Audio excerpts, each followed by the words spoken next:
We must understand we are delicately made, beautiful flowers of God.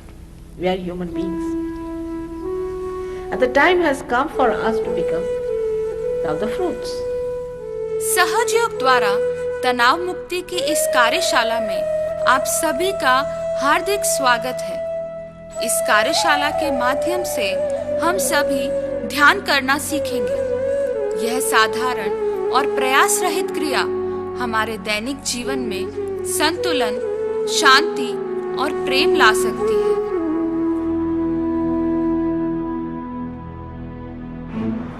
इस संसार में विज्ञान, तकनीकी व संचार साधनों में निरंतर होने वाले परिवर्तनों के कारण मानव का उनके साथ कदम से कदम मिलाकर जीना बहुत मुश्किल है। यह संसार हम पर वैभव, सफलता और सत्ता हासिल करने का दबाव डालता रहता है और साथ ही हमें उच्च व्यक्तिगत और पारिवारिक जीवन जीने के लिए मजबूर करता है। इन सांसारिक लक्ष्यों को पाने के लिए हम निरंतर संघर्ष करते रहते हैं और इसी वजह से तनाव उत्पन्न होता है।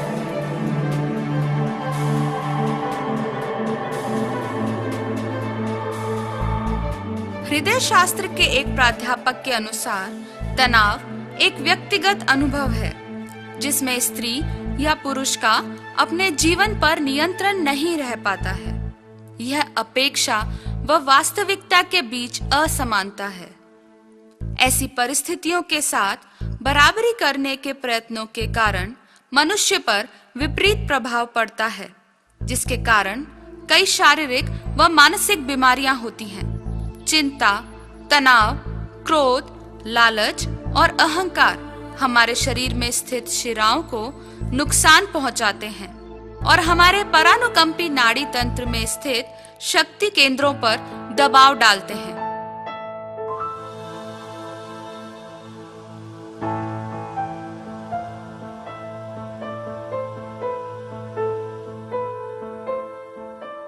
विज्ञान हमारे शरीर के विभिन्न लक्षणों को नाप सकता है, जैसे हृदय गति, रक्तचाप इत्यादि, जिससे हम शरीर की स्थिति को जान सकते हैं। विज्ञान उन कारणों को भी खोज सकता है जिनसे रोगों की स्थिति उत्पन्न होती है, परंतु इनके तार्किक कारणों को नहीं समझ सकता। ऐसा इसलिए होता है क्योंकि हम मनुष्य के अंदर स्थित सूक्ष्म नाड़ी तंत्र की उपेक्षा करते हैं। हमने अपनी समझ को केवल मानव शरीर के नाड़ी तंत्र और इंद्रिय अंगों तक सीमित कर दिया है, जो केवल मानव के भौतिक शरीर की व्याख्या करते हैं। हमारे अंतःस्थित विचारधारा से उभरने के कई पारंपरिक तरीके हैं, जैसे कि लक्ष्य निर्धारण, मनोरंजन, व्यायाम, संगीत, मादक पदार्थों का सेवन न करना तथा संतुलित भोजन। लेकिन क्यों हम इन विधियों को लंबे समय तक नियमित रूप से अपना नहीं पाते? जैसे ही हमें थोड़ा आराम मिलता है, हम इन्हें क्यों छोड़ देते हैं? क्या फिर से इन परेशानियों में पड़ने के लिए? तनाव व्यक्तिगत स्तर पर आंतरिक विचार से होने वाली प्राकृतिक घटना है, न कि बाहरी घटना। जब हम तनाव को पारंपरिक तरीकों से कम करने की कोशिश करते हैं, तो हम केवल एक मानसिक क्रिया को दूसरी मानसिक क्रिया से नियंत्रित करते हैं। तनाव से मुक्त होने का केवल एक ही तरीका है, अपने चित्त को बाहरी वातावरण से हटाकर अंदर की ओर प्रेरित करना।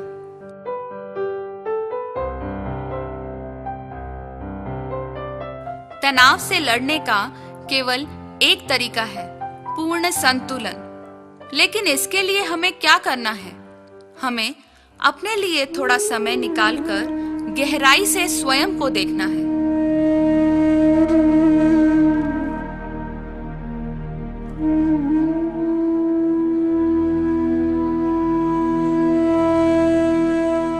सहज योग ध्यान एक प्राकृतिक जीवंत क्रिया है, एक शांतिपूर्ण व आनंददायी स्थिति जो कि हर वो व्यक्ति महसूस कर सकता है जो इसकी इच्छा करता है, या इसे पाना चाहता है।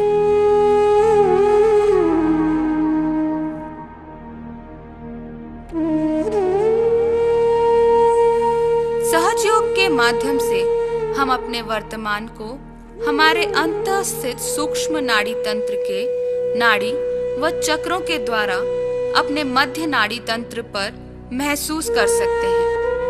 यह अंतः स्थित नाड़ी तंत्र हमारे शारीरिक, मानसिक, भावनात्मक व आध्यात्मिक अस्तित्व की देखभाल करता है। यह ध्यान का रूप है। स्वयं को जानने का यह अत्यंत साधारण व सरल तरीका है। प्रतिदिन हम देखते हैं बीजों का अंकुरित होना, फूलों का खिलना व फलों का पकना, पर हम ये नहीं सोचते कि यह सब कैसे होता है। एक शक्ति है जो ये सब कार्य करती है। केवल अपने अंतःस्थित तंत्र के द्वारा ही हम इस शक्ति को महसूस कर सकते हैं।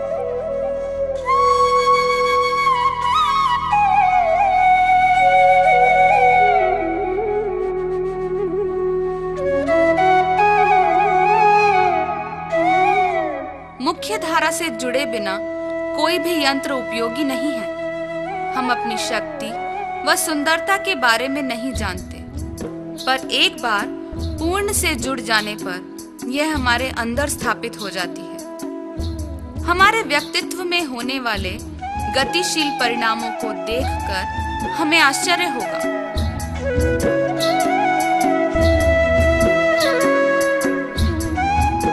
हमें समझना है कि यह संबंध मानसिक नहीं है। यह संबंध धर्म के द्वारा स्थापित नहीं किया जा सकता, क्योंकि धर्म भी एक मानसिकता है। यह संबंध केवल उत्थान की प्रक्रिया के माध्यम से ही बनता है। यह अनुभव सहज योग का प्रारंभिक रूप है। यह हमारे उत्थान की अंतिम प्रक्रिया है, जिसका प्रकटीकरण हमारे मध्य नाड़ी तंत्र के द्वारा होता है।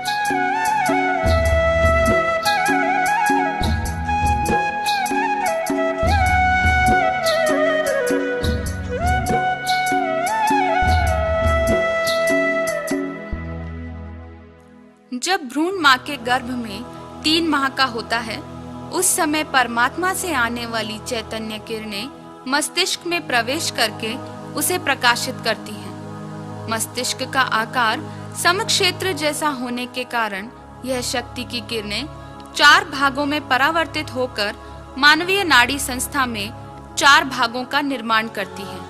पहला, बायां अनुकंपी नाड़ी तंत्र, ईड़ा नाड़ी। दूसरा, दायां अनुकंपी नाड़ी तंत्र, पिंगला नाड़ी। तीसरा, परानुकंपी नाड़ी तंत्र, सुषुम्ना नाड़ी। और चौथा, केंद्रीय नाड़ी तंत्र।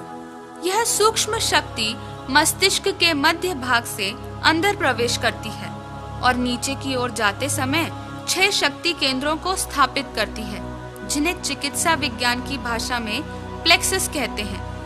बाकी बची हुई ऊर्जा रीढ़ की हड्डी के सबसे निचले छोर पर स्थित त्रिकोणाकार अस्थि में 3.5 कुंडल मारकर बैठ जाती है। इसे कुंडलिनी कहते हैं। इस जीवंत शक्ति की मौलिकता है स्वगठन, स्वविकास और उत्थान। स्वगठन के कारण यह शक्ति जीवित व सुरक्षित है। स्वविकास में सहज ही संतुलन, नवीनता और स्वस्थता प्रदान करने की योग्यता है। मानसिक विकास व सामूहिक चेतना को पूर्ण रूप से प्राप्त करने की योग्यता ही उत्थान है।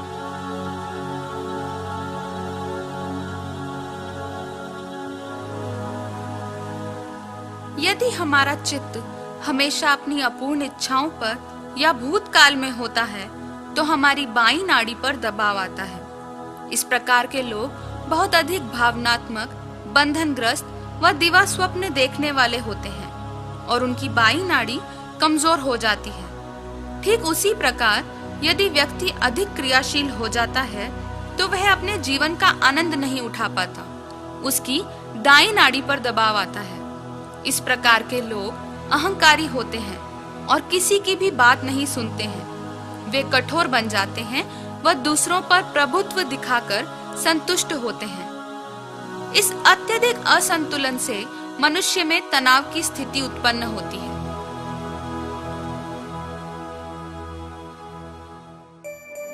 सातों शक्ति केंद्रों के अपने अलग अलग आध्यात्मिक गुण हैं। जब कुंडलिनी जागृत होती है तो ये गुण स्वाभाविक रूप से विकसित होते हैं। वह हमारे जीवन में प्रत्यक्ष दिखाई देते हैं। यानी निरंतर ध्यान के द्वारा हम अपने आप बहुत प्रगतिशील, रचनात्मक व आत्मविश्वासी बन जाते हैं, साथ ही विनम्र, स्नेहमय व करुणामय भी। इस प्रक्रिया के द्वारा जब कुंडलिनी उठती है तो स्वतः ही हमारे चक्रों को पोषण प्रदान करके उन्हें विकसित करती है।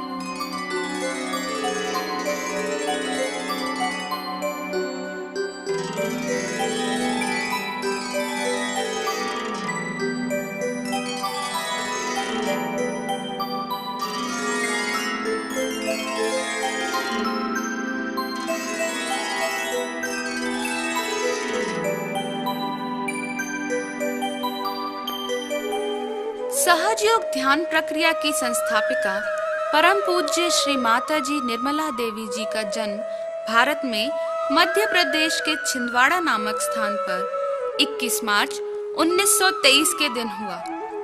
बचपन में स्कूल की छुट्टियों में श्री माता जी गांधी जी के आश्रम में जाया करती थी। श्री माता जी के माता पिता ने स्वतंत्रता आंदोलन में कई प्रकार के बलिदान दिए। युवावस्था में श्री माता जी ने स्वयं भी सक्रिय रूप से स्वातंत्र्य संग्राम में भाग लिया। My parents, they taught us how to be sacrificing. My father was in jail for years. My mother went to jail 5 times. And from huge big houses we were living in huts. But we used to enjoy everything. The feeling that whatever our parents are doing is for our country's freedom was so elevating that we never even thought of little comforts that children ask for. We could sleep anywhere, eat anything, live anywhere, and that has given me the lesson that if you have complete purity about your dedication and purity about what you have to do, you can achieve. And as Gandhiji had said, we have to have first freedom. I saw the Union Jack coming down and I saw the tricolour going up. That was the moment. It's beyond me. Even now, I remember those days. Shri Mata जी का विवाह सन 1947 में sir CP Srivastava के साथ हुआ। विवाह के बाद कई वर्षों तक श्री माता जी इंग्लैंड में रहे। उस समय उनके पति ने 16 वर्षों तक संयुक्त राष्ट्र के अंतर्राष्ट्रीय जहाजरानी संगठन में महासचिव का पदभार संभाला। 5 मई सन 1970 के दिन श्री माता जी ने अपने तपोबल से हमारे सूक्ष्म तंत्र के आखिरी चक्र को खोलकर मानवीय विकास के अंतिम चरण को प्राप्त करना संभव किया। मानवीय चेतना के इतिहास में पहली बार सामूहिक स्तर पर प्रयत्न रहित आत्म साक्षात्कार का अनुभव संभव हुआ।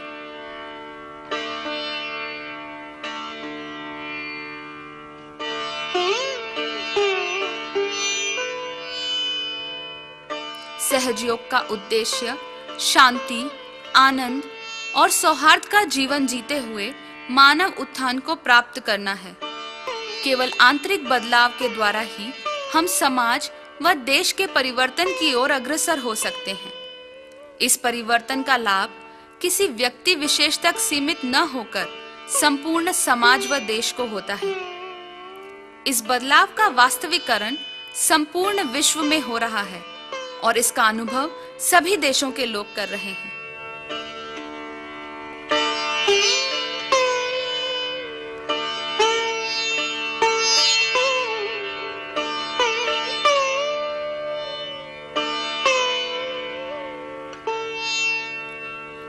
सहज योग का अभ्यास करने से पहले हमें कुंडलिनी जागरण द्वारा आत्म साक्षात्कार प्राप्त करना होता है और रोज सुबह और शाम केवल 10 मिनट ध्यान करना होता है। इसके लिए न तो कोई बंधन है, न ही हमें कुछ त्याग करना है और इसे प्राप्त करने के लिए पैसे भी नहीं देने होते। इसका अभ्यास हम हमारी दिनचर्या में बदलाव किए बिना कर सकते हैं। यह एक आसान, सुलभ, वैज्ञानिक और सत्यापित विधि है।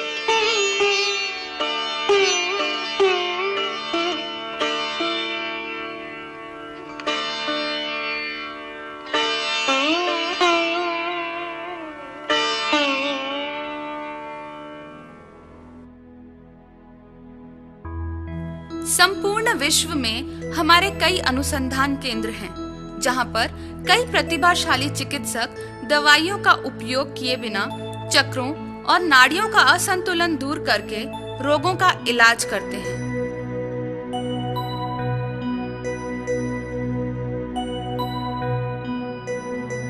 कुछ चिकित्सकों ने दिल्ली विश्वविद्यालय से सहज योग विषय पर उन्नत अनुसंधान करके MD की उपाधि भी हासिल की है। बीमारी की अवस्था में ध्यान करने से अनेक उल्लेखनीय परिणाम दिखाई दिए हैं।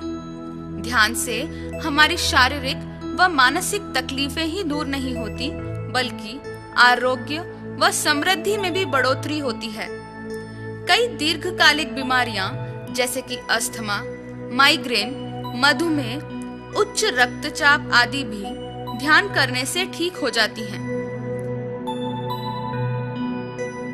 ध्यान करने से कुंडलिनी शक्ति त्रिकोणाकार पवित्र अस्थि से जागृत होकर हमारे मध्य नाड़ी तंत्र से गुजरते हुए सिर के तालु भाग में पहुंचती है। ध्यान हमारे मस्तिष्क को किस प्रकार प्रभावित करता है, इसकी पूरी जानकारी अनुसंधानकर्ताओं को अब तक नहीं है। इस ध्यान का अभ्यास करने वाले कुछ लोगों के एक समूह को अनुसंधान में शामिल किया गया।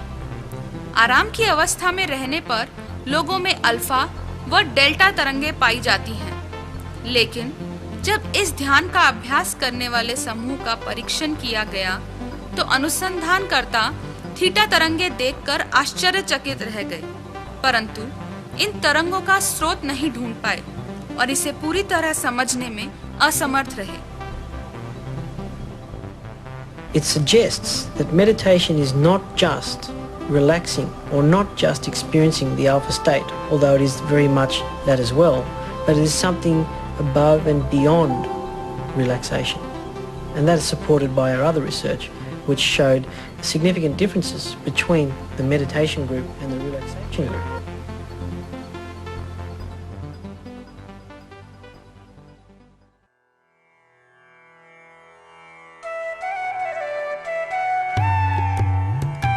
सहज योग हमारी आंतरिक शक्ति को जागृत करता है और हमें मानवीय चेतना के नए आयाम को प्राप्त करने की योग्यता प्रदान करता है।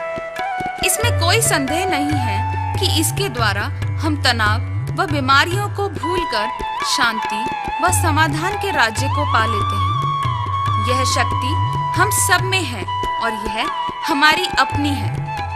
कुंडलिनी के जागरण से आनंदमय ध्यान की स्थिति में आपका जीवन परिवर्तित करने के लिए आप सभी का हार्दिक स्वागत है।